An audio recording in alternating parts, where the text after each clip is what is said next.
Top 10 wrestling faces that turn into heel because of the crowd. Assalamualaikum warahmatullahi wabarakatuh. My name is Soheb and you are watching Wrestling Fact. When a wrestler has a long enough career, a heel or face turn is almost inevitable. Changing their alliance helps to keep a performance fresh in the eye of audience and give them opportunity to try new gimmicks. Sometimes this turn happen sooner rather than later and not in the way the wrestler planned. Number 10. Nikki ASH. The debut of Nikki ASH superhero gimmick cast quite a star on social media. While some fans were optimistic about the change, others seemed adamant that the almost superhero was doomed to fail.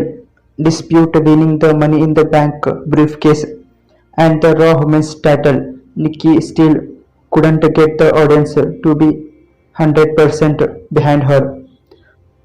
A good two-shoes babyface is a hard character to get over into pro wrestling, especially in the business current environment.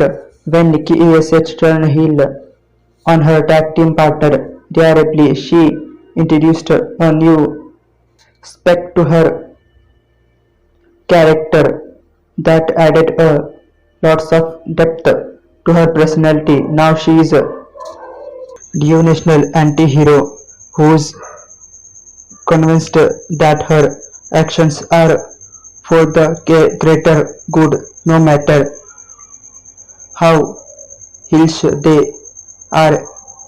It's an interesting take on superhero and hopefully one that will bring Nikki more success. Number 9. John Cena for one night stand.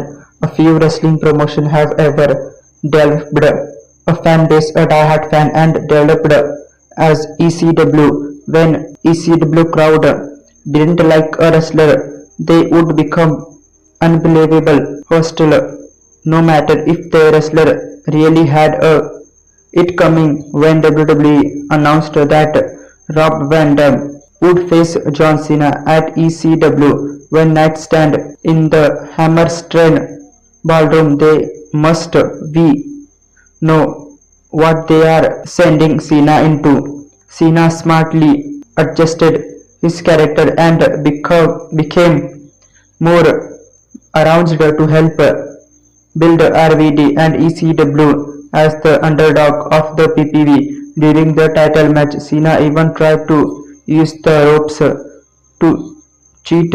It was such a hard shift for the man who less than a year ago was the WWE top babyface, but it was very well played. Number 8. The New Day. Given how believed the New Day is today, it's hard to imagine that they are bad guys. Many fans remember a time not too long ago, however, when the New Day was a group of obnoxious prestige heels. They tried to originally debut as gospel-inspired team of faces that purchased the power of positivity. Fans through wanted nothing to do with them. During a feud against Tyson Kidd and Cesaro, the teams pulled off a double turn, wherein New Day become heel, and Kidd and Cesaro turned face. Woods, Biggie, and Kofi Kingston found their way back to the good side, but it seems that sometimes spent as heels made a world of difference. Number 7. Bret Hart. Bret Hart was another boy squad type babyface who stuck out like a sore thumb in the late 1990s. The Attitude Era was not at all the time for a hero like the Hitman, who was in so many ways a man ahead of his time. Instead of cheering for the goody two shoes, the audience much preferred the hellish anti-hero Stone Cold Steve Austin. At WrestleMania 13, Bret Hart and Stone Cold face off. They pulled off a double turn in their match where Bret Hart fell into the forgiven heel trap and Steve Austin become gritty, edgier babyface more suitable to the Attitude Era. Number 6. Randy Orton. After being betrayed by his Evolution teammate Randy Orton should been on his way to being a top babyface. He was young, incredible, talented, and charismatic. The only problem, thought, is that his charisma only really worked when he played a heel. Since the cookie around the pedigree heel he played was much closer to his real-life personality. Fans saw right through the thin-faced Orton put up to be a babyface, and they didn't at all buy it. WWE seized this and acted accordingly. Randy constantly turned heel and became his most iconic run in pro wrestling as the Legend Killer. Number 5. Britt Baker. Before turning heel, Britt Baker was a very generic blonde babyface. The most interesting things about her was the fact that she is a dentist. Even that part became nothing more than a dry fun fact on commentary. It wasn't just Britt Baker struggling either. The AEW women's division as whole was struggling to find its footing and make its own stars like the man where turning heel was by her far the best things Britt Baker was done in her AEW career.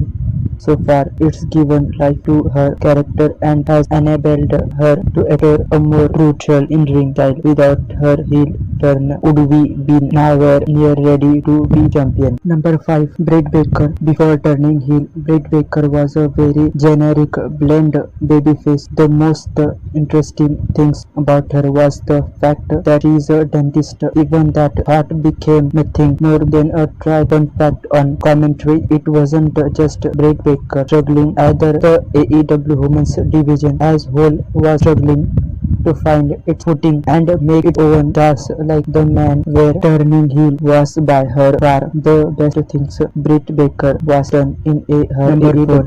Batista. Batista was once a top babyface in the days of ruthless aggression. However, if pro wrestling was taught us one thing, it's that you need to constantly evolve to survive.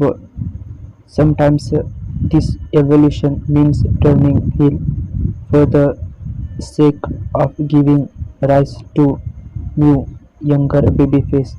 In 2014, Batista was put in the position to do exactly that, despite winning the 2014 Royal Rumble. Batista was not who fans wanted to see at WrestleMania. That spot was reserved for the bearded babyface Daniel Bryan.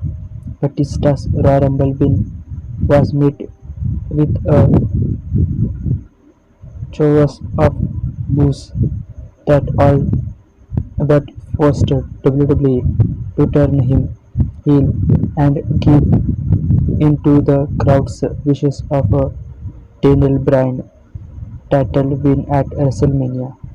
Number 3. Rocky Maivia. Before becoming the global celebrity he is today, The Rock was once a Rocky babyface named Rocky Maivia. He was eager to carry on his family's legacy in the world of pro wrestling, but the crowd wasn't nearly as receptive. In order to get Rocky's career off the crowd, WWE turned him heel and placed him in the nation of domination. Once The Rock was able to Up down the boy Scott act and show the world what a smooth taller he really is. The rest was history. Number 2. Seth Rollins, the architect, the visionary, the Monday Night Messiah. Seth Rollins is maybe most known for his heel turn in 2014 when he betrayed his brothers in the Shield and joined Triple H Authority. Rollins eventually found his way back to the good side after being betrayed himself and managed to become the WWE top babyface around 2018. His momentum was brought to a screeching halt, however, after his destructive match with The Fiend at 2019 Hell in a Cell. In over to revamp his career, WWE turned the heel and reintroduced him as the Monday Night Messiah. But he needed time to collect himself. Rollins was definitely recovered from his past babyface run. Number 1. Cody and Brandy Rhodes. To be honest, there is an agreement to be made that the Roots weren't heels at all. However, by the end of their AEW run, it sure seemed like they were their fall from grace began in 2021 at Double or Nothing, where Cody defected Anthony Ogogo.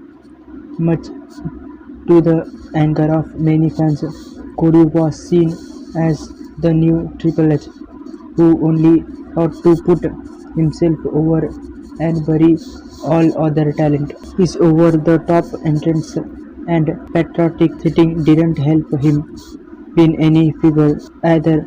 Cody and Brandy leaned into the idea of being heels without ever officially competing to the role. Brandy would belittle the city's AEW thrilled in and Cody would speak too pompously. It was hard to not dislike him.